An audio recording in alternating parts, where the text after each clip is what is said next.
3살 버릇 여든까지 간다는 말이 있죠. 몸에 배인 습관은 그만큼 고치거나 버리기가 어렵다는 의미일 겁니다. 그리고 보통 그런 건 어떤 환경에서 어떻게 살았느냐가 영향을 많이 미친다고 생각하는데요. 좋은 습관이라면 더할 나위가 없겠지만 나쁜 습관은 주위 사람에게도 종종 피해를 주기도 합니다. 저 역시 제가 믿고 사랑했던 여자 때문에 참 힘들고 고달픈 시간을 보냈는데요. 지금부터 제가 겪었던 그 기막히고 억울한 사연을 들려드리겠습니다. 안녕하세요. 오늘도 제 아이를 위해 성실하게 일하고 있는 40대 중반 남자입니다. 가족은 어머니, 아버지, 동생, 저 이렇게 4명이었는데 아주 화목했죠. 자식 뒷바라지에 정성을 기울이시던 부모님께선 시골에서 농사를 하시며 저를 서울에 있는 대학에까지 보내주셨습니다. 다행히 전 공부가 적성에 잘 맞아서 운 좋게 대기업에도 들어갈 수 있었고요. 그때 부모님께서 얼마나 기뻐하시던지 아직도 처음 회사에 합격했던 그날이 떠오르곤 합니다. 전화기 너머로 울고 웃는 소리가 뒤엉켜 알아들을 수 없을 정도였죠. 아이고 고생했다 고생했어. 엄만 네가 잘할 수 있을 거라고 믿었어. 뭐 먹고 싶은 건 없고 밥은 챙겨 먹었어? 이제 회사 다니려면 정장도 몇 벌 맞춰야지. 조만간 네 아빠랑 재영이랑 해서 올라갈 테니까 밥 잘 챙겨 먹고. 아이고 부모가 돼서 뭐 제대로 해준 것도 없는데 우리 아들 정말 장하다. 그간 정말 애썼어. 회사에 들어가서도 전 열심히 일했고 승진도 순조로웠습니다. 다달이 월급을 쪼개 집에 보내드리고 휴가엔 가족들이 함께 여행도 다니곤 했죠. 3살 터울인 동생은 고향에서 대학을 다녔고 졸업 후엔 부모님과 함께 농사를 지었는데 동네 사람들이 다들 부러워했어요. 아들 둘이 부모님 잘 모시고 산다고 세상에 다시 없을 복이라고 말이죠. 제가 30 넘어서도 결혼을 못하는 바람에 부모님께서 걱정하시긴 했지만 잘난 내 아들이 평생 혼자 살겠느냐 농담하시며 웃어 넘기셨습니다. 저는 그런 우리 가족을 너무나 사랑했고 앞으로도 이렇게 가족끼리 화목하게 그렇게 살 거라 믿어 의심치 않았어요. 어느 날 동생이 급성 골수성 백혈병 진단을 받기 전까지는요. 우리 재영이가 왜? 재웅아, 네 동생 어떡하니? 이제 겨우 32인데 선생님, 우리 재영이가 그럴 리가 없어요. 한 번만 더 검사해 주세요. 우리 재영이가 얼마나 건강한데 저 얻고 산도 뛰어서 올라가는 애예요. 그런 애가 백혈병일 리가, 그럴 리가 없잖아요, 선생님. 그냥 좀 몸이 축난 줄 알았는데 그런 진단이 나왔습니다. 증상이랄 것도 없어서 누구도 짐작을 못했죠. 덕분에 도저히 믿을 수가 없었던 부모님께서 동생을 데리고 서울까지 오셨는데 그런데도 결과는 똑같았습니다. 본래 이 급성 골수성 백혈병이 그렇다고 하더군요.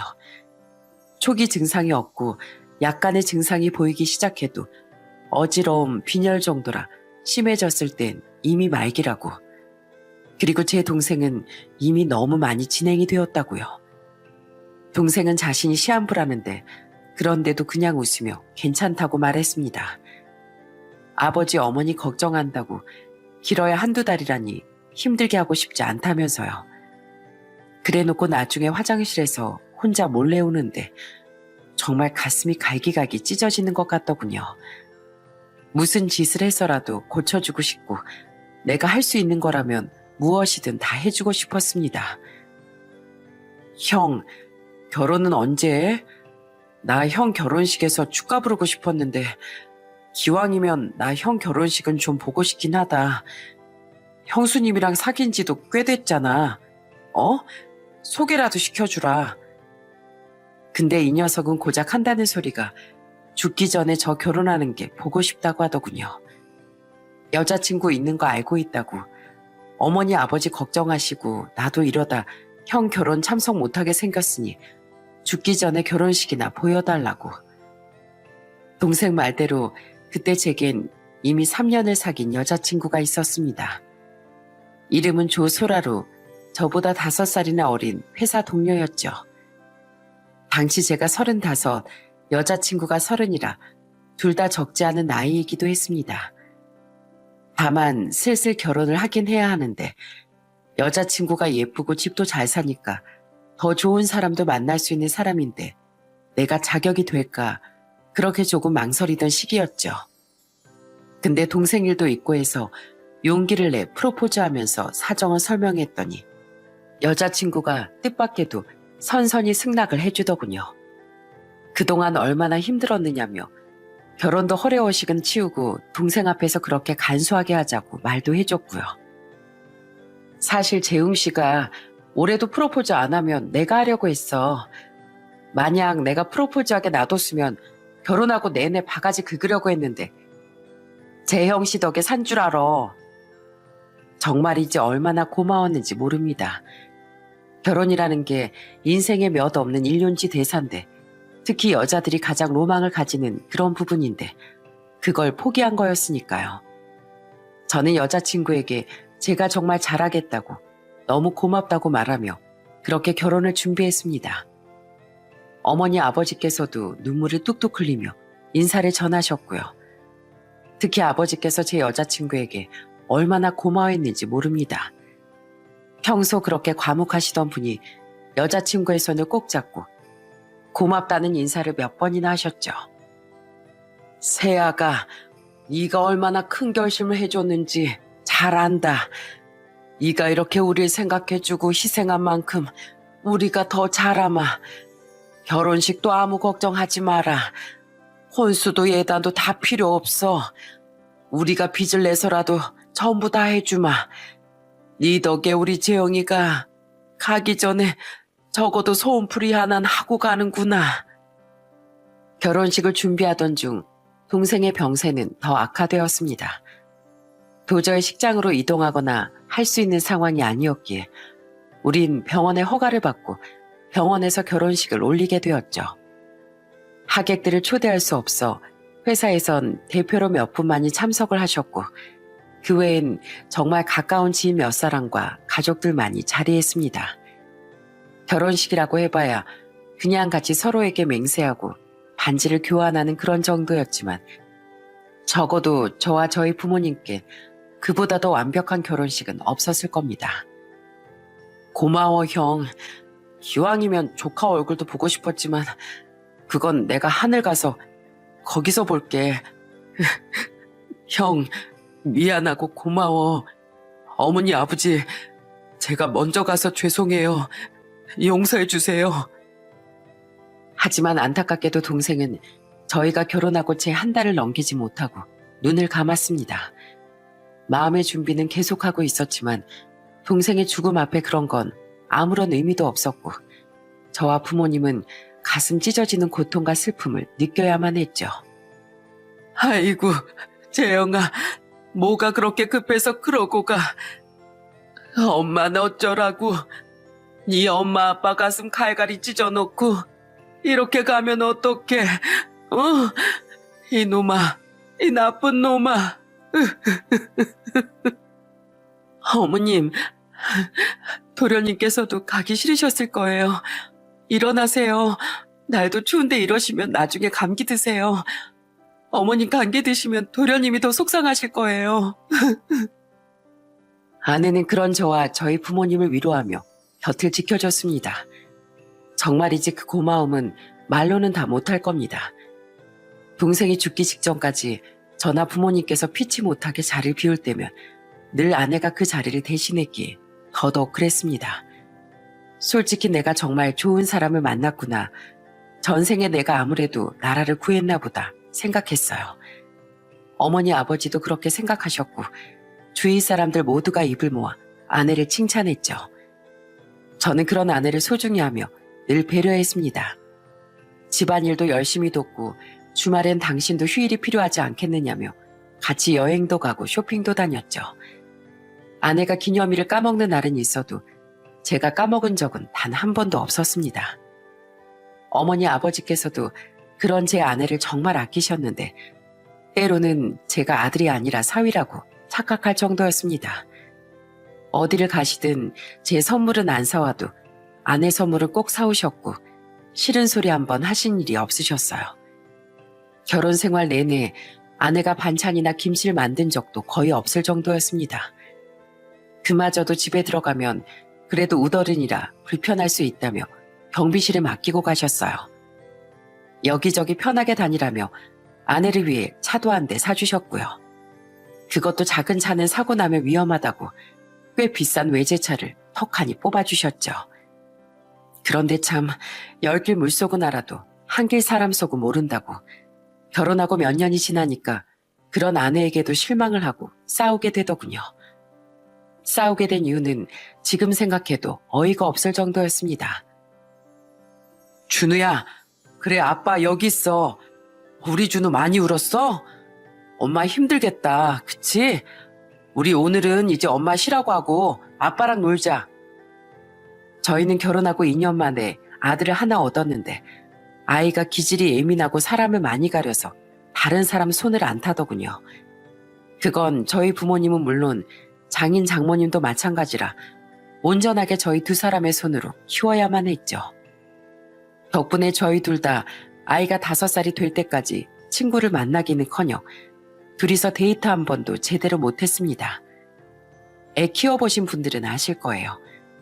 서너 살 때까진 자는 얼굴이 제일 천사라는 말이 있을 정도로 육아가 힘들고 고되다는 것을요. 저는 제가 회사에 있는 동안 시달렸을 아내를 생각해 열심히 육아를 도왔습니다. 아내가 출산한 직후엔 육아 휴가까지 받아가며 가사를 분담했고요. 물론 마땅히 그래야 할 일이지만 저라고 쉽진 않았어요. 회사에서 일하고 돌아오면 힘든데 그때부터 육아로 2차전을 시작하니 솔직히 좀 힘에 부쳤습니다. 밤에 자다 깨다 하느라 회사에서도 늘 피곤했죠. 그래도 그렇게 고생한 보람이 있어 준우는 건강하게 자라주었고 저희는 준우가 5살이 되고 난 뒤 한숨 돌릴 수 있게 되었어요. 저도 아내도 이젠 친구도 만나고 놀러도 갈 수 있는 여유가 생긴 거죠. 아내의 그 첫 외출은 결혼 전 친구들을 만나는 거였는데 근데 아내가 이때 친구들 만나고 와서부터 부쩍 외모에 신경을 쓰기 시작하더군요. 애 키우느라 관리를 못했다며 한숨을 쉬길래 받고 싶어 하던 피부 관리랑 마사지를 몇 개월짜리로 결제해줬죠. 그간 아내가 그만큼 잘했기에 솔직히 아깝지 않았습니다. 그런데 그렇게 관리받기 시작하면서 부쩍 외출이 잦아지면서 못 보던 옷이나 신발이 자주 보이더군요. 한두 개도 아니고 아무리 제가 그간 돈을 열심히 모았고 대기업에 다닌다고 해도 너무 비싼 물건이었죠. 솔직히 외출이 너무 잦은 것도 불륜을 의심하지 않았다면 거짓말이고요. 무슨 생각을 하는 거야 당신. 그냥 그동안 애 키우느라 친구들을 못 만나서 관리도 마침 같은 곳에서 받으니까 밥 먹고 커피 마신 것뿐이야. 그리고 이거 신발이랑 옷? 이거 전부 짝퉁이야. 물론 한두 개는 진짜이긴 한데 봐, 여기 긁히고 때 묻은 거 보이지? 이건 전부 언니가 쓰다가 질렸다고 그냥 준 거고. 여전히 미심쩍은 부분이 있긴 했지만 아내가 그간 해온 게 있어 애써 믿기로 했습니다. 옷과 신발 역시 처형이 평소 씀씀이가 크고 명품을 좋아했기에 아내의 말이 어느 정도 믿음이 가기도 했고요. 근데 그 일이 있고 2달 정도 지났을까? 하루는 카드 결제 알림 문자에 700만 원이 찍혀서 날라오더군요.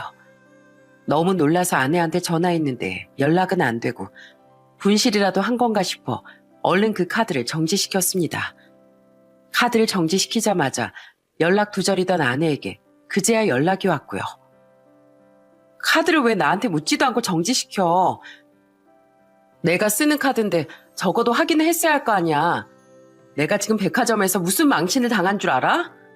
빨리 풀어줘. 나 아직 다 못 썼단 말이야. 알고 보니 아내가 제 카드로 명품 가방에 신발까지 긁은 거더군요. 심지어 700도 부족해서 아직 다 못 샀으니 정지를 풀라고 하는데 황당했죠. 덕분에 그날 저희는 결혼하고 처음으로 언성까지 높이며 대판 싸웠습니다.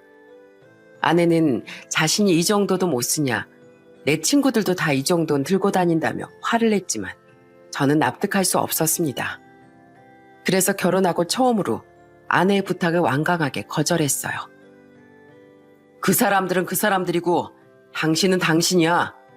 우리 형편에 지금 그런 소비 감당 못해. 당신 피부 관리랑 마사지도 그것만 해도 몇백이었는지 알아? 500이야 500. 나 당신이 우리 재영이 때문에 결혼식도 포기하고 애써준 거 너무 고맙고 또 우리 준우 키우느라 고생한 거 너무 잘 아는데 이건 아니야. 이번 건 절대 허락 못하니까 내일 당장 환불해. 카드도 이제 압수야.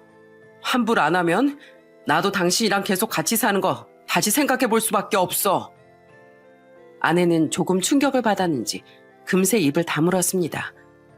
그리고 한동안 말이 없더니 미안하다며 내일 바로 환불해 오겠다고 약속했죠.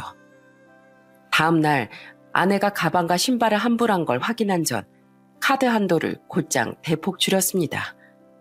생활비며 이것저것 돈 나갈 일이 많은데 카드를 없애기는 좀 그렇더라고요. 그래서 꼭 필요한 생활에 필요한 것들만 할 수 있도록 그렇게 한도를 만들어 둔 거죠. 물론 아내는 그게 불만인 듯 했지만 저지른 일이 있으니 크게 반발하진 않았습니다.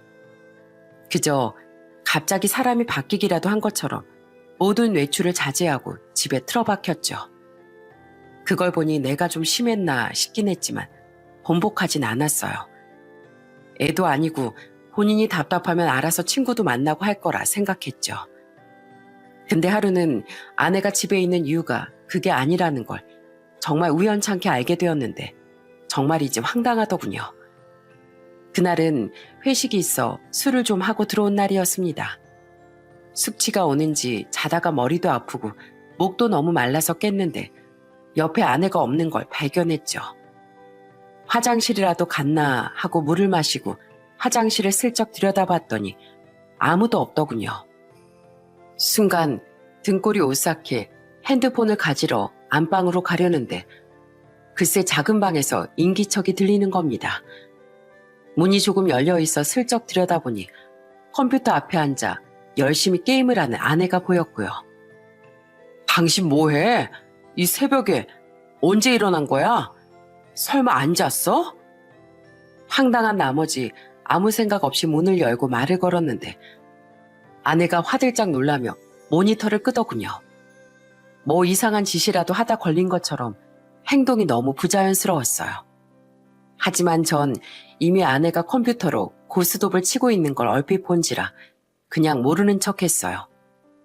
나이 먹고 게임한다고 잔소리 들을까 그러나 싶어서 대수롭지 않게 그냥 넘긴 거죠. 근데 그 뒤로도 아내가 매일 밤 늦게까지 게임을 하고 잠도 잘 안 자더군요. 이게 하루 이틀이면 저도 그냥 그러려니 할 텐데 하루 이틀이 아니었어요. 말로는 그냥 잠이 안 온다, 불면증이다 그러는데 솔직히 믿겠습니까? 게임 때문인 게 뻔히 보이는데요. 저는 카드 한도를 줄인 지 얼마 되지도 않았고 해서 그냥 적당히 하라고 말만 해두었습니다. 사람이 살다 보면 뭐든 스트레스를 해소할 숨구멍이 필요한 법이니 그래서 그런다 뭐 그렇게 생각한 거죠. 근데 아내는 급기야 집안일도 손을 놓고 애 밥도 제대로 안 챙겨주더군요. 퇴근하고 집에 오면 밥 먹은 그릇이 식탁이며 설거지통에 그대로 있고 집안에 머리카락과 먼지가 버석버석 굴러다니고 뭐 일단 싫은 소리 하기 싫어서 우선은 제가 치웠습니다. 본래 잘하던 사람이니 스트레스만 풀리면 다시 예전으로 돌아올 거라고 그렇게 믿었어요. 그런데 그때 우리 준우가 이제가 초등학교에 들어간 때였는데 학교를 가는데 입을 옷이 없다며 세탁기에 넣었던 옷을 다시 꺼내 입더군요. 분명 어제 회사 가면서 세탁기 좀 돌려달라고 말했는데 그걸 안 해서 애가 얼룩이 있는 옷을 입고 학교를 가는 겁니다. 너무 화나고 속상해서 준우를 붙잡고 엄마가 평소에 어떠냐 이것저것 물어봤더니 이런 일이 하루 이틀이 아니었고 지 엄마랑 둘이 있을 땐 맨날 라면만 먹었다더군요. 엄마 맨날 게임해. 고스톱 친다고 밥도 안 해주고 짜장면 시켜줘. 가끔 라면 끓여줄 때도 있는데 별로야. 아빠, 엄마한테 게임 그만하라고 하면 안 돼?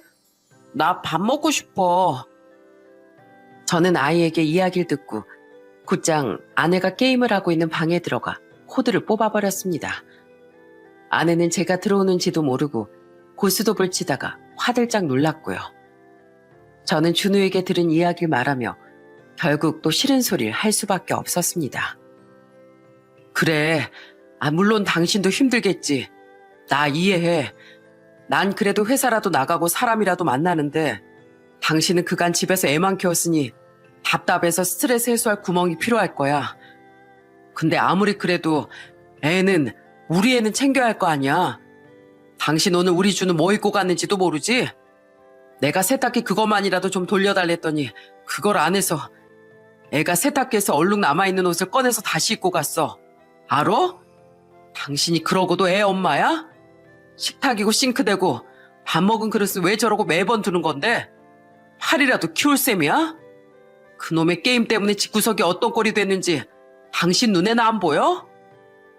아내는 제 말에 찍소리도 못하고 곧장 미안하다고 앞으로는 절대로 안 하겠다고 약속했습니다. 원한다면 각서라도 쓰겠다고 한 번만 봐달라면서요. 그래서 또 이런 비슷한 일이 생기면 재산 분할은 물론이고 친권까지 포기하고 나가겠다. 그렇게 쓰라고 했습니다. 제게 좀 소홀한 건 참을 수 있어도 아이를 방치하는 건 참을 수가 없었어요. 그래서 그 정도는 해야 아내가 정신을 차릴 것 같다고 그때는 그렇게 생각했습니다. 그리고 제발 정신 차리길 간절히 바랬고요. 그리고 그냥 그렇게 조용히 살았으면 좋았을 텐데 근데 왜 아내가 그렇게 게임에 미쳤었는지 알게 되는 뜻밖의 사건이 또 터지고야 말았습니다. 사건의 발단은 이랬습니다. 처형이 장모님 생신에 가족 여행을 가자고 했는데 싱가포르 비행기 티켓과 호텔을 예약했다더군요. 아내가 워낙 기대하는 눈치여서 일단 그러겠다고 말했지만 사실 전 썩 내키지가 않았어요. 지난 설날 처가에 갔다가 처형에게 당한 기억 때문이었죠. 그 즐거웠던 명절에 대체 무슨 일이 있었는지 짐작이 가십니까? 처음에 명절이니 윷놀이라도 하자고 이야기를 꺼낸 건 저였습니다. 근데 처형이 뜬금없이 담요를 바닥에 척 깔더니 그러더군요. 고스톱이나 치자고. 우리 서리고 하니까 가족끼리 윷놀이라도 할까요? 어머, 제부. 무슨 애도 아니고 윷놀이 무슨 윷놀이예요. 애들은 애들끼리 놀라고 하고 우리 어른끼리 고스톱 한판 어때요? 그날은 가족들이 다 모인 설날이었습니다. 애들도 있는데 어른들이 고스톱이라니 솔직히 내키지 않았죠. 하지만 처형은 윷놀이를 무슨 재미로 하냐고 소소하게 판돈 놓고 고스톱이나 치자고 고집을 부리더군요. 제가 안 하겠다고 하면 분위기가 이상할 것 같아 그렇게 고스톱을 시작했습니다. 근데 판돈 얼마 할 거냐 물었더니 점당 500원은 해야 되지 않겠냐더군요. 그건 너무 크다 싶어 그냥 재미로 한두 판 할 건데 100원으로 하자니까 귀엽고 500원은 해야 한답니다. 문제는 처형이 고스톱을 좋아하는 것도 좋아하는 건데 그냥 선수가 따로 없더라고요. 저는 앉은 자리에서 지갑을 탈탈 털렸는데 더 하자면서 돈을 더 찾아오라고 하는 겁니다. 아싸, 나 또 났다. 어디 보자. 내가 지금 쓰리고에 흔들고 멍봐. 제부는 피박에 광박이니까 고! 못 먹어도 고! 아이고, 제가 또 다 잃었네요. 돈도 없고 전 이제 여기까지인 것 같아요. 아, 제부, 분위기 한창 좋은데 왜 도망가요? 돈 더 찾아와요. 인터넷 뱅킹 해주면 더 좋고. 그래서 사실 고수도 별로 안 좋아한다. 그러고 도망쳤더니 뒤에서 그러더군요. 남자가 돼서 호탕하지 못하다고. 그러니 내 동생 명품백 하나도 못 사게 하는 거 아니냐고요. 울컥하는 마음에 다시 들어가서 따지려는데 언제 따라 나왔는지 형님이 절 붙잡더라고요. 그리곤 제가 잃은 돈보다 더 얹어주면서 그럽디다. 미안하다고 우리 와이프가 철이 없다고요. 김서방, 내가 미안해. 우리 와이프가 좀 철이 많이 없어. 고스톱 치자고 나설 때 내가 진작 말렸어야 했는데 재미로 한다면서 맨날 저러고 다니니. 앞으로 또 고스톱 치자고 하면 절대 같이 치지 마. 알았지? 형님, 이거 너무한 거 아닙니까? 저요, 뭐 돈은 사실 아무래도 좋아요. 근데 어떻게 사람 뒤통수에 대고 들으란 듯이 저러실 수가 있습니까? 내 단단히 한마디 해둠세. 내가 대신해서 미안해. 그러지 말고 우리끼리 술이나 한잔하러 갈까, 김서방? 내가 거하게 쏠게. 요 근처에 끝내준 횟집이 하나 있거든. 2월에 뭐가 제일 맛있는지 알아? 대방어. 지금이 딱 제철이야. 내가 오늘 방어 쏜다. 그러니까 그거 먹고 화 풀어, 김서방. 어? 그날은 솔직히 너무 화가 났지만 형님이 그렇게까지 하시니 얼굴 봐서 참고 넘겼습니다. 솔직히 처형이 제게 그런 말실수를 게 처음도 아니라 형님이 종종 술을 사주시곤 했는데 그날도 그런 날 중 하나다 하며 애써 넘겼죠. 막말로 형님이라도 안 계셨으면 처형 보기 싫어서라도 처가엔 안 가려고 했을 겁니다. 매번 그런 일이 있을 때마다 대신 미안하다며 달래주시고 술도 사주시고 힘든 일이 있을 때면 친구보단 형님이 먼저 떠오를 만큼 잘해주셨으니까요. 아무튼 그렇게 불편한 처형과 같이 해외여행을 간다니 무슨 일이 생겨도 생길 것 같았죠. 하지만 이미 간다고 한 거 다시 뱉어놓은 말은 주워 담을 수도 없고 장모님 생일이니 할 수 없이 그렇게 따라 나섰습니다. 형님은 출장이 있다고 해서 저랑 와이프, 준우의 장인 장모님, 그리고 처형 이렇게 6명이 싱가포르로 향했죠. 근데 싱가포르 가기도 전에 벌써 한국에서부터 기함을 하겠더군요.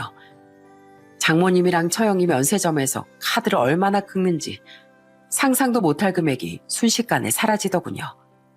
물론 제 돈도 아니니 제가 뭐라고 할 일은 아니었지만 문제는 그걸 본 아내도 바람이 들었다는 거였습니다. 여보, 나도 사면 안 돼? 나도 화장품 필요한데. 우리 이번 달에 돈 많이 나간 거 알지? 그럼 딱 하나만 사. 알았지? 하는 수 없이 그래, 면세점이니까 그냥 사는 것보다 저렴하겠지 하고 같이 매장으로 갔습니다.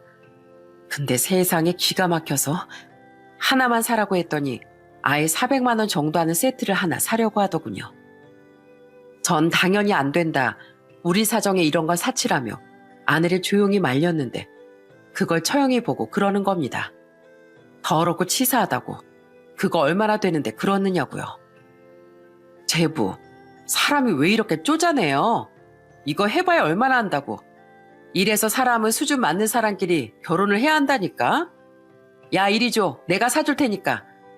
네가 뭐가 부족해서 이가 화장품도 하나 못 사주는 남자랑 결혼을 해 대체. 정말 궁상 맞아서 상종을 못하겠네. 처형, 무슨 말을 그렇게 하십니까? 저도 아내에게 좋은 거 사주고 싶고 이런 비싼 화장품 사줄 수 있으면 좋겠어요. 근데 우린 이제 애도 있고 애 키우려면 앞으로 들어갈 돈도 생각을 해야 하는데 이런 화장품 하나에 몇백을 쓰는 게 맞다고 생각하세요? 저요, 그렇게 인색한 사람 아니에요. 최소한 해줄 것도 안 해주고 그러고 살진 않았습니다. 꼭 필요한 거면 그게 몇백이든 몇천이든 사는 게 마땅하다고도 생각하고요. 근데 집에 아직 다 쓰지도 않은 새 화장품들도 있는데 이런 걸 산다는 게 정말 맞다고 생각하세요? 다행인지 불행인지 정색하고 이야기라니 할 말이 없는지 노려보더니 그 일은 일단락 되었습니다. 그 뒤 여행 내내 말을 안 하긴 했지만 어차피 불편하던 차에 말 안 섞고 잘 됐다 싶었죠. 근데 그 일이 있을 때 커피 마시느라 잠시 자리를 비웠던 장인 장모님께 일러 바쳤는지 처가 식구들 전부 여행 내내 저를 은근히 무시하더군요. 밤에는 저만 따돌리고 몰래 놀러 가길래 어디 가냐고 물어도 비밀이라며 말도 안 해주고요. 정말이지 유치해서 솔직히 그냥 바로 한국으로 돌아갈까 고민도 엄청 했습니다. 그래도 장모님 생신인데 그건 아니다 싶어서 일단 참았고요. 차라리 잘 됐다, 이 기회에 쉬자 생각하며 그대로 기절하듯 잠들었습니다. 처가 식구들이 가방이며 쇼핑한 짐 따위를 모조리 제게 맡기는 바람에 너무 피곤했거든요. 근데 그렇게 한참을 기절한 사람처럼 자고 있는데 전화가 계속 오더군요. 너무 피곤해서 그냥 무시했는데도 자꾸만 전화가 오는 겁니다. 결국 참다 못해 일어나 전화를 받았는데 전화기 너머로 어머니께서 울먹이는 소리가 들렸어요. 불길한 예감이 순간 뇌리를 스치는데 다음 순간 어머니께서 그야말로 충격적인 이야기를 꺼내셨습니다. 재웅아, 네 아버지 어떡하니? 네 아버지 어떡해? 글쎄, 네 아버지가 일어나질 않아. 자고 일어났는데 이 양반이 밥을 먹으래도 미동도 없고 너무 이상해서. 네 아버지 어떡하니? 네 아버지 불쌍해서 어떻게 해? 어머니와 무슨 정신으로 통화를 했는지 모르겠어요. 아버지께서 평소처럼 식사를 하시고 그렇게 주무셨는데 갑자기 숨을 쉬지 않으신다니 날벼락이 따로 없었죠. 평생을 저와 재영이를 위해 그렇게 열심히 일하고 사셨는데 재영이가 그렇게 간 것도 아직 마음이 아픈데 이젠 아버지까지. 일단 어머니께서 너무 울고 계셔서 금방 가겠다고 말씀드리고 전화를 끊었습니다. 그리고 아직 아내가 돌아오지 않았길래 급하게 전화를 걸었고요. 근데 아내가 전화를 받지도 않아서 결국 몇 번이고 미친 듯이 전화를 걸고 나서야 겨우 연결이 되더군요. 저는 화를 꾹 참고 쫓기는 사람처럼 빠르게 아내에게 자초지종을 설명했어요. 당신 대체 뭐 하는데 전화를 안 받아? 아니야. 그게 중요한 게 아니고, 여보, 일단 잘 들어. 지금 빨리 돌아오고 내가 짐 싸고 있을 테니까 오면서 바로 지금 한국 가는 비행기 있는지 알아봐. 아버지께서 돌아가셨대. 심장 마비인 것 같다고 하시는데 지금 엄마 혼자 계셔서 아무튼 빨리 와. 알았지? 근데 제 이야기를 들은 아내의 반응은 저의 예상과는 완전히 달랐습니다. 아버지께서 생전에 아내를 그렇게 예뻐하시고 잘해주셨는데 그런 아버지께서 돌아가셨다는 이야기를 들은 사람치곤 너무나 떨떠름했죠. 아버님께서 돌아가셨다고? 그래서 지금 한국에 바로 들어가겠다는 거야? 오늘 지금? 이 저녁에? 뭐라고? 당신 지금 무슨 뜻으로 그런 말 하는 거야? 기가 차서 다시 되물었더니 아내가 정말 말도 안 되는 소리를 짓거리더군요. 지금 생각해도 황당하고 어이가 없는데 어찌나 당당한지 제가 오히려 당황스러울 정도였습니다. 아니 그렇잖아. 내일이 엄마 생신인데 이러고 짐 싸서 한국 들어가서 나보고 장례나 치르라고? 아니 내 말은 아버님 돌아가신 것도 물론 너무 슬픈 일이지만 그럼 우리 엄만 올해로 이제 환갑이신데 올해는 정말 특별하단 말이야. 인생에 딱 한 번뿐인 날인데 그걸 꼭 굳이 망쳐야겠어? 지금 그걸 말이라고 해? 내가 무슨 한국에 가서 우리 부모님이랑 여행을 가자고 했니? 아니면 제살 지내야 한다고 했니? 우리 아버지가 돌아가셨다고. 아버지께서 지금 어젯밤에 갑자기 그렇게 돌아가셨다고.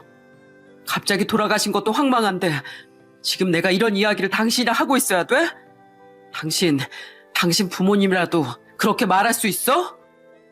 그래, 당신 마음이야 다 알지. 근데 우리 엄마 생일도 중요하니까 그러니까 당신만 먼저 들어가면 안 되냐고 묻는 거잖아. 당신이야말로 내 말 못 알아들어? 너무 화가 나서 정신이 나갈 것 같았습니다. 내가 지금 너무 슬프고 힘들어서 한청이라도 듣나 싶고 순간 이 사람이 미쳤나 그런 생각까지 들었죠. 근데 저희 대화를 옆에서 듣던 장모랑 처형이 가뜩이나 열불이 나는 제 심정에 기름을 확 끼얹더군요. 아니 제부, 우리 소라가 지금 영 말도 안 되는 소리 하는 것도 아닌데 뭘 그렇게 언성을 높여요? 우리 엄마 환갑이라 내 돈 써가며 기분 좋게 여행까지 같이 데리고 와줬는데 내가 이런 꼴까지 봐야 돼요? 진짜 기가 막혀서. 그러게 말이다. 됐고 강서방, 자네도 내일같이 들어가던지 아니면 혼자 먼저 들어가던지 하게. 조의금은 5만 원이면 되지? 사람이 너무 황당하고 어이가 없으면 웃음이 나온다더니 정말 헛웃음이 다 나왔습니다. 대화도 사람이 어느 정도 말이 통해야 하는 거지 대과의 가치도 못 느끼겠더군요. 일단 비행기 티켓이 제 자리 하나밖에 없어 준우는 아내에게 남겨두고 저는 그렇게 혼자 한국으로 귀국했습니다. 돌아와서 넋이 나가신 어머니 곁을 지키며 장례를 준비하고 문상을 받고 정신없는 시간을 보냈죠. 아내와 처가 식구들은 제가 들어오고 하루, 아니 정확히는 이틀 뒤에야 귀국했습니다. 오후 1시 정도에 도착 예정이라던 아내는 피곤하다며 하루 연락이 두절되었다가 그 다음날 아침에야 장례식장의 모습을 드러냈고요. 덕분에 전 어머니를 혼자 둘 수 없어 아내가 집에서 뭘 하는지 확인도 못하고 마음을 졸여야 했습니다. 그러니 아내가 겨우 장례식장에 얼굴을 드러냈을 때 어머니께서 화를 내신 것도 무리는 아니었죠. 저도 화를 겨우 참고 있는데 어머닌 그보다 더 하셨겠죠. 너 뭐 하다가 이제 온 거니? 어? 네 시아버지가 평소 너한테 얼마나 잘했는데. 네가 인두껍을 쓰고 어떻게 이럴 수가 있어? 어떻게 네가? 아내는 저쪽에서 비행기가 연착돼서 늦었다며 변명했습니다. 그래서 왜 연착되었느냐, 보상은 어떻게 해준다더냐 물었더니 아무 대답도 못하고 우물쭈물 하는데 그때 딱 느낌이 왔죠. 아, 이 여자가 지금 거짓말을 하고 있구나 하고요. 저는 일단 어머니를 말렸습니다. 5일장도 오늘이 마지막이라 내일이 발인이니 그때 이 여자가 대체 뭔 짓을 하고 다니는지 따져보자고요. 근데 애가 빈소에서 맥없이 꾸벅꾸벅 졸고 있길래 방으로 데려가 재우려는데 그러더군요. 엄마랑 있으면 배고프고 힘들어서 싫다고. 다음부턴 아빠 어디 갈 때 자기도 꼭 데려가라고요. 순간 찬물이라도 맞은 것처럼 정신이 확 들었습니다. 예전에 컴퓨터 게임에 미쳐 애를 방치하다시피 했던 아내가 떠오른 거죠. 그래서 준우에게 캐물었더니 제가 가고 준우는 내내 호텔방 안에 혼자 있었답니다. 아내고 처형이고 장인 장모님이고 준우만 남겨두고 다들 나가서 안 들어왔다고요. 너무 배고파서 아직 8살밖에 안 된 준우가 호텔방에 남아있던 안주 부스러기랑 수돗물만 내내 마시다 잠을 잤답니다.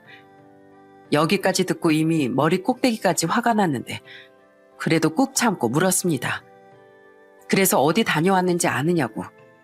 엄마가 아무 말도 안 했냐고요. 잘 모르겠어, 아빠. 근데 엄마가 이거 가지고 놀아서 내가 몰래 하나 가지고 왔는데 나 이거 가져온 거 엄마한테 혼나? 준우가 들고 있던 물건을 보고 저 진짜 아버지 장례식인 것도 있고 뛰어나가 빈소를 엎을 뻔했습니다. 그게 대체 뭐기에 그렇게까지 화가 났느냐고요? 네, 그럴만 했습니다. 그건 다른 것도 아니고 바로 카지노에서 쓰는 칩이었으니까요. 준우야, 지금은 아빠랑 둘만 있으니까 솔직하게 말해도 돼. 뭐 혹시 다른 건 없었어? 엄마가 이거 말하지 말랬는데. 아빠, 엄마 거짓말했어. 비행기 안 늦었어. 우리가 갔는데 먼저 가서 다음 거 탔어. 그리고 엄마 아직도 맨날 게임만 해. 밥 먹고 싶다고 했는데 짜장면만 시켜주고. 그래도 아빠한테 말하지 말라고 엄마가 용돈도 줬어. 근데 그래도 엄마 게임하는 거 너무 싫어. 비행기 연착은 솔직히 놀랍지도 않았는데 애한테 거짓말까지 시켰다고 생각하니 정말 소름이 끼쳤습니다.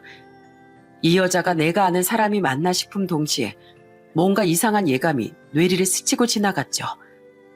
저는 제 예감을 확인하기 위해 장례가 모두 끝난 뒤에도 아무 일도 없었다는 듯 굴었고 아내는 그런 제 눈치를 살피더라고요. 하지만 그런 날이 며칠 반복되자 역시나 아내도 긴장을 풀더군요. 순식간에 모든 것이 예전처럼 돌아간 것처럼요. 저는 그 기회를 놓치지 않고 아내가 늘 게임을 하던 작은 방 컴퓨터를 은밀히 조사했습니다. 그리고 그곳에서 제발 아니기를 바랬던 아내의 밑바닥을 보고 말았죠. 당신 이게 대체 다 뭐야? 설명해봐. 저는 제가 찾은 증거들을 하나하나 프린트해서 아내 앞에 던졌습니다. 프린트를 본 아내의 얼굴이 사색이 됐는데 그럴 수밖에 없었을 거예요. 거기엔 아내가 접속한 불법 도박 사이트 기록이 빽빽하게 프린트되어 있었으니까요. 아니 이건 여보, 나 그냥 진짜 소액으로만 한 거야. 용돈이나 벌까 해서. 당신도 알잖아. 우리 준우 예민해서 옆에서 직접 챙겨줘야 하는 거. 나가서 알바라도 하고 싶은데 준우 돌봐야 하니까. 핑계 대지 마. 당신 요즘도 나 없을 땐 준우 라면이니 짜장면이나 대충 먹이고 맨날 게임만 하는 거 모를 줄 알아? 아니, 그냥 게임이면 차라리 다행이기라도 하지. 뭐? 불법 도박? 정말 기가 막혀서 불법 도박 사이트랑 은행 사이트를 하도 왔다 갔다 했길래 내가 다 조사해봤어. 당신 적금도 깬 지 오래고 캐피탈에서 대출까지 2천만 원이나 받았더라? 돈 무서운 줄 모르고 제정신이야? 제정신이냐고? 난 그냥 억울해서 그랬어. 내 친구들은 아직 다 잘 살고 있는데 나만 이렇게 사는 게 너무 억울했다고. 우리 집도 예전엔 잘 살았는데 이젠 예전 같지 않아서 힘들다 그러고, 당신 돈으로 내가 사고 싶은 것도 못 사니까 내가 걔들보다 못한 게 하나도 없는데 왜 나만 이렇게 살아야 하나 억울했단 말이야. 그게 죄야? 아니잖아. 그 도박 사이트도 그냥 소소하게 용돈 벌어서 사고 싶은 것도 자유롭게 사고 생활비에도 보태려고 그래서 시작한 건데, 여보, 나 한 번만 봐주면 안 돼? 다 우리 잘 먹고 잘 살자고 한 거잖아. 솔직히 당신 잘못도 있는 거 아니야? 당신이 돈만 잘 벌어왔으면 내가 이렇게까지 했겠어? 끝까지 제 탓을 하는 아내를 보니 오만정이 다 떨어지더군요. 재영이와의 추억 때문에 그래도 그동안 어떻게든 참고 사람을 바꿔보려고 그렇게 애를 썼는데, 그렇게 예쁘고 착하던 아내가 그때만큼 추악하고 혐오스러울 수가 없었습니다. 더는 제가 알던 그 사람이 아니었죠. 억울하다고? 당신이랑 나 그동안 우리 준우 키우면서 열심히 살고 노력한 시간이 그렇게 억울했어? 이렇게 사는 게 당신에겐 억울한 일이었냐고. 됐고, 당신이랑 더는 이야기할 가치를 못 느끼겠다. 사람이 어떻게 하면 이 정도로 취해질 수 있어? 이 정도 했으면 재영이도 아무 말 안 하겠지. 난 할 만큼 했으니까 당신 말대로 자유롭게 놔줄게. 이참에 명품 가방 구두랑 결혼하지 그래. 난 더 이상 당신 봐줄 생각 없고 꼴도 보기 싫으니까 지금 당장 이 집에서 나가. 아낸 그럴 수 없다며 마구 소리를 지르며 제게 매달렸습니다. 제가 들은 척도 않고 아내의 짐을 대충 싸기 시작하자 결혼 생활 중 빚은 연대 책임이라며 같이 갚아야 한다며 난리를 쳤죠. 저는 아무 대꾸 없이 정리한 아내의 짐을 현관밖에 던지고 아내를 문 밖으로 몰아냈습니다. 한참을 문 앞에서 저와 준우의 이름을 부르던 아내가 사라지고 난 뒤엔 열쇠 수리궁을 불러 도어락까지 바꿔버렸어요. 처가 식구들도 도어락을 다 알고 있으니 혹시나 제가 없을 때 준우를 데려가거나 하면 안 되니까요. 야, 문 열어, 문! 이 문 열라고! 너 내 동생을 그렇게 쫓아내고 네가 무사할 줄 알아? 문 열어, 다 부셔버리기 전에! 그런데 다음날 제 예상을 한치도 벗어나지 않고 처형이 찾아왔더군요. 문이 부서져라 두드리면서 고함을 지르는데 더는 저도 봐줄 필요가 없었죠. 경찰 불렀으니까 계속 거기 계시다가 잡혀가시던지 아니면 지금이라도 도망가시던지 알아서 선택하세요. 경찰 오면 전 절대 선처가합이고 아무것도 안 할 거니까 참고하시고요. 뭐? 싸가지 없는 놈이? 야, 너 각오해? 우리가 변호사 선임해서 너한테 위자료 받아내고 빚까지 다 갚게 할 거야. 무능력도 이혼 사유야. 알아? 글쎄요. 변호사는 저도 선임할 수 있고 이미 선임했는데 제가 들은 거랑은 많이 다르네요. 빚은 특유 재산이고 가사로 인한 채무 아니면 빌린 사람이 다 갚아야 한다는데 제대로 알고 계신 거 맞아요? 그리고 저한테 이러시고 괜찮으시겠어요? 제가 그간 헛소리할 때 그래도 처가라고 참았지만 이젠 아닌데 제가 그렇게 만만하신가 보죠? 만만한 사람이 아니라는 거 한번 보여드려요? 제가 거짓말을 한다고 생각했는지 아니면 정말 만만했던 건지 처형은 경찰이 엘리베이터에서 내리는 걸 보고 불이 났게 도망쳤습니다. 이대로 두면 앞으로 더 하겠다 싶어 저는 저대로 특단의 조치를 취했고요. 형님, 안녕하세요. 접니다, 김서방. 뭐 이제 더는 김서방이 아닐 거지만 아무튼 드릴 말씀이 좀 있어서요. 김서방, 아니, 이게 무슨 일이야? 갑자기 이혼 소송이라니? 대체 무슨 일이 있었던 거야? 저는 형님에게 그간의 일들을 전부 털어놓았습니다. 형님은 카지노 이야기에서 분통을 터뜨리시더니 불법 도박 이야기에 그야말로 기절초풍을 하시더군요. 처제가 불법 도박을 했다고? 그 처제가? 네. 근데 지금 형님은 그게 문제가 아니에요. 그 도박 누가 알려준 건지 아십니까? 처형이 알려준 거예요. 그 사람이 컴퓨터에 메신저를 로그인해놨길래 제가 좀 봤는데 애초 그 인터넷 불법 도박 소개해준 게 처형이더라고요. 그 사람도 많이 물려있지만 처형은 그보다 더한 것 같았고요. 그 사람도 저 몰래 캐피탈에서 2천 대출받고 적금까지 깼던데 형님도 조심하세요. 예금, 적금, 대출 전부 싹 다 확인하시고요. 그래, 고마워, 김서방. 아니, 이제 동생이라고 부를게. 그래도 될까? 당연하죠. 그럼 혹시 하실 말씀 있으시면 전화 주세요, 형님. 처형이나 그 사람한테 말하지 마시고요. 형님은 제 이야기를 듣고 곧장 컴퓨터를 확인했고 저와 마찬가지로 불법 도박 사이트를 발견하셨답니다. 형님는 저희 집보다 금액이 더 커서 그 길로 또 한바탕 바로 집이 뒤집어졌고요. 저는 형님께 제가 선임한 변호사를 소개해주고 그렇게 함께 이혼 소송을 진행했습니다. 여보, 제발 내가 잘못했어. 제발 나 진짜 마지막으로 딱 한 번만 봐줘. 내가 진짜 또 이러면 그땐 내가 그냥 나가 죽을게. 제발. 김서방, 내가 미안하네. 내가 딸을 잘못 키웠어. 제발 한 번만 용서해주면 안 되겠는가? 그래도 준우 애미인데 이러고 이혼해서 좋을 게 뭔가? 아니면 이혼은 해도 좋으니까 소송은 그만두고 그냥 놔주면 안 되겠는가? 일 쉰 지도 오래돼서 할 줄 아는 것도 없는데 위자료에 양육비 빚까지 갚으려면 답도 없네. 소송 중 재판이 불리하게 돌아가자 처형과 그 사람을 비롯한 처가 식구들은 저에게 싹싹 빌었습니다. 하지만 저는 물을 생각이 전혀 없었어요. 옛날부터 술과 노름에 빠진 사람 못 고친다고 하잖아요. 제가 그 산 증인이니 여기서 또 그냥 넘길 이유가 없었죠. 아무튼 그렇게 시간이 지나고 이혼 및 위자료 양육비 소송은 당연하게도 제가 승소했습니다. 빚 역시 가사 채무가 아니기 때문에 연대 책임이 아니라 아내 혼자 갚아야 한다고 결론이 나왔죠. 저에게 미안하다며 제발 봐달라던 처가 식구들은 안면 몰수하고 가만두지 않겠다며 악을 쓰더라고요. 할 수 없이 정신 차리라고 불법 도박 신고를 같이 해줬습니다. 이제 남이지만 이렇게 해서 벌 받고 지금이라도 정신 차린다면 그게 더 낫잖아요. 형님은 최근에 통화했는데 결국 이혼했고 위자료까지 받을 수 있게 되었다고 합니다. 형님이 그러시더군요.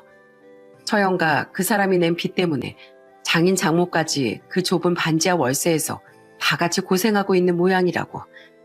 번듯하게 살던 집도 알고 보니 이미 처형이랑 아내 빚 갚느라 팔아치운 지 오래였다고 합니다. 그나마 그 사람이 공장에서 일을 하고 있긴 하다는데 아내랑 처형이 아직도 버릇을 못 고쳐 불법 도박을 하는 모양이라고. 조만간 거기도 쫓겨나지 싶다고요.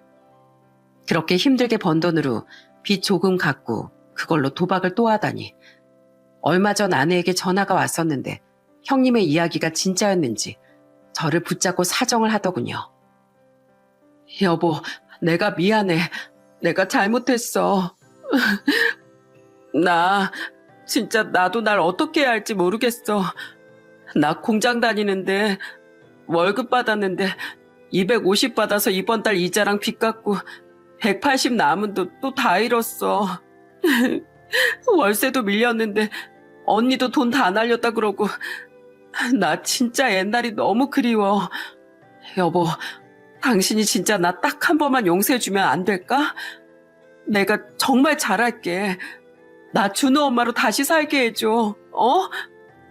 내가 잘못했어, 여보. 그렇게 인기도 많고 집도 잘 사던 사람이 어떻게 이렇게 밑바닥 인생을 살고 있는지 참 한심했습니다.